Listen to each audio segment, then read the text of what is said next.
putting a high premium on flood-prone areas. The insurance industry demands flood defences in vulnerable areas before they'll provide cover. People who've been flooded previously and are being flooded again, they know they're not going to get insurance cover for their property or for their business or for their house. A suspicious death in County Limerick. Gardaí appeal for witnesses after a man's body is found in a back garden in Castletroy. At this time, I haven't been able to identify the person that we have found at the scene. I can't link him to a missing person report. 4 ex-bankers plead not guilty to conspiring to defraud people about the true value of Anglo-Irish Bank's deposit book.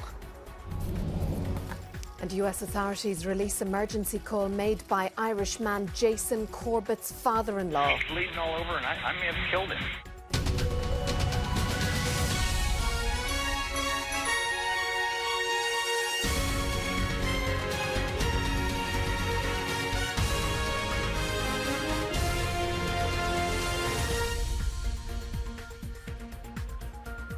Good evening and welcome to 6-1. As floodwaters around the country begin to recede slowly, the insurance industry has thrown cold water on calls for a new scheme to help flood victims. The Taoiseach is to meet industry representatives next week to discuss the issue. But today, Insurance Ireland said it was up to the government to build adequate flood defences before insurers agreed to any new scheme. It also warned that imposing a levy on insurance policies to fund flood repairs would drive up costs for all policyholders. Counting the cost in Cahirmore, this part of South Galway hasn't flooded before, so most of its residents are insured. But following this deluge, they're unlikely to get cover again, adding to the growing list of locations that insurers won't protect. The industry says that's unlikely to change unless adequate flood defences are built by the state. There is no getting away from building flood defences, no matter how politicians try and dress it up. You can talk about levies and schemes until you're blue in the face, but you need to build flood defences in unprotected areas. It's not the job of the insurance industry to build those flood defences, it's the job of government. Some say a levy might be the answer. In the UK, all customers pay an extra €15 on their policy so that residents in flood-prone areas can be covered. The current 5% levy we have at the moment, 1% should be redirected towards a flood fund. And if we had done this maybe 2 years ago when the last floods in December 13, January 14, we're probably looking at a pool of about 52 million had it been done at that time. So, which is why we should start collecting this fund immediately and preparing ourselves for when the next event happens. Bad planning has also been blamed, but local authorities say the experience from recent floods and new rules will prevent a repeat of past mistakes. Any land in the future that's along a floodplain can't be built on in the future, and furthermore, any land that's zoned which hasn't been built on as part of that CFRAM process has to be looked at and a decision made whether the zoning should be retained. And the only way it can be retained if it's possible to do mitigation in advance to prevent flooding in the future. So we're in a very different scenario to where we might have been once. It could be some time before the extent of the damage caused by the flooding becomes apparent, but the Taoiseach says that something must be done to help flooding victims, and he says his discussions will be frank when he meets with the insurance industry next Tuesday. Samantha Library, RTE News. Well, flood victims in East Cork say many steps could be taken to ease flooding at little or no cost. As the clean-up continues, the cost of damage to their homes and businesses is expected to run into tens of millions of euro. I suppose the story really starts on the outside. Tom Clear and his wife Jane have run Waterrock House outside Middleton since 1988. This stream starts 27 miles away, comes down here, and all around you? Yes, all around us. Despite being bordered by a stream, Tom has seen his bar and restaurant flood just once before in 1995, until just before New Year's Day, when incessant rain caused the stream to flood twice in 2 days. Tom and Jane could only stand by and watch as their life's work virtually washed away. Well, here we are, entering the hallway, and you can actually see now the extent of the damage. How high did the water go? The water level came in this high. It's shocking. It's gut-wrenching. It's tore the whole soul out of the whole lot of us.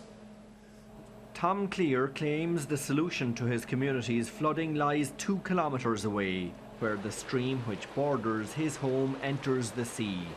But he says his pleas to widen the channel there have been ignored. No, nobody seemed to be interested. Nobody seemed to be interested. 9 kilometres east in the picturesque village of Castlemartyr, Paul and Catherine Power's home was flooded too. Paul Power has lived at this house all his life. He says it's the first time it ever flooded. You can probably still see the mark on the glass of the door. There was exactly 1 foot of water in here. Paul Power has an appeal to those charged with the job of tackling the flooding problem. Well, meet us. I see a piece in the paper today asking for local knowledge. Please come and meet us, because I'm always complaining about the fact that things aren't done the way we'd like them to be done. There's quite a lot could be done. Quite a lot could be done. December's atrocious rains are in the past for most people here now. Their fear is for the next floods. Pascal Sheehy, RTE News, Castlemartyr, East Cork. Gardaí are treating as suspicious the death of a man whose body was discovered in the back garden of a house in County Limerick. The discovery was made by Gardaí, who are following up on a report of a missing man. The man's body was discovered in the back garden of a house in Briarfield in Castletroy on the east side of Limerick City at around 11 a.m. this morning. It's understood the body was partially covered on the ground and had a number of injuries. Gardaí are treating the man's death as suspicious, and the area around the house has been sealed off. The State Pathologist's office has been notified, and a post-mortem examination to establish how the man died is due to take place tomorrow. A man and a woman who lived at the house in Briarfield where the man's body was discovered are helping Gardaí with their inquiries, but they have not been formally arrested. The discovery of the body comes as Gardaí follow up on a missing persons report filed with them on Wednesday last about a 38-year-old Polish man missing in Limerick since December 30th. They've not been able to positively identify the man's body, but are trying to establish if it may be linked to the missing man. The person that we have found hasn't been identified, but we're seeking the public's assistance in that regard as to how this person came to be there. So again, the appeal is that anyone that may have been in the Briarfield area of Castletroy since the 30th of December to last night or to this morning, and may have seen something unusual, heard something unusual, or may have any information at all as to how a person came to be in the backyard of the house in Briarfield, we would appeal to them to come forward, to contact us on the Garda Confidential line, 1800 666 111. That number's on the back of all our patrol cars, or here at Henry Street Garda Station 061 212 400. Gardaí have also appointed a family liaison officer to help the missing man's family as their investigation continues. Kathy Halloran, RTE News, Limerick. PSNI detectives have launched a murder investigation after a man's body was found in Belfast. The body of 31-year-old Conor McKee was found in a bedroom of his parents' home in the Old Park Road area. The murdered man had been on bail for alleged drugs offences, and police say this will form part of the investigation. Police are also investigating the sudden death of a man whose body was found in a park in Lurgan in County Armagh this morning. Detectives are treating the death as suspicious and are trying to establish the man's identity. Now, still to come tonight, 6-1. Under siege and starving, aid agencies make desperate efforts to get help to the people of Madaya in Syria. And coming up in sport, it's an important weekend in Europe for both Ulster and Munster. Ireland internationals Keith Earls and Conor Murray are among those back for Munster's encounter in Paris. And Everton boss Roberto Martinez says that Aidan McGeady and Darren Gibson could both be on their way out of Goodison Park. 4 former bankers have pleaded not guilty to conspiring to defraud. They're accused of misleading investors and depositors in Anglo-Irish Bank about the true value of its deposit book. The 4 are due to go on trial on Monday. John Bowe from Glasnevin in Dublin was Anglo-Irish Bank's head of capital markets. He and Anglo's former finance director, Willie McAteer, were in court this morning, along with the former chief executive of Irish Life and Permanent, Dennis Casey, and Irish Life and Permanent's former director of finance, Peter Fitzpatrick.